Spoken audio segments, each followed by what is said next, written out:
जन्मथलो है गाइस। यहाँ हेर्नु है, यहाँ थियो अरे क्या हाम्रो पहिलेको घर यहाँ थियो होइन, यहाँनिर थियो क्या। यो जुन यहाँ धान रोपेको छ यहाँनिर घर थियो। यो घर यहाँ यो घर थियो है। यो ठाउँमा चाहिँ अहिले धान रोपिँदै रहेछ।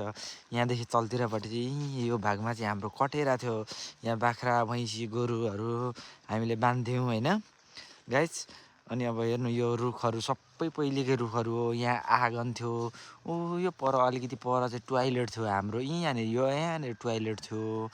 अब यो सानो यो भागमा चाहिँ फुलबारी हो हाम्रो पहिलेको फुलबारी हो। हेर्नु त गाइस आम्मामा यहाँ हेर्नु पहिले मैले रोपेको यो रुद्राक्षको बोटहरू सबै आम्मामा कति अब छैन अहिले त केही पनि। हेर्नु न अब पहिले हामीले भाँडाकुटी खेल्ने ठाउँ हो यो चाहिँ। भाँडाकुटी खेल्थ्यौँ यहाँनिर। यस्तो चाहिँ छैन नि केही पनि, केही छैन गाइस। यस्तै भएछ पहिले पढ्न जाने स्कुल जाने बाटो हो यो चाहिँ। यस्तो पहिले त ठुलो लाग्थ्यो, अहिले त यसो आली जस्तै लाग्न थाल्यो।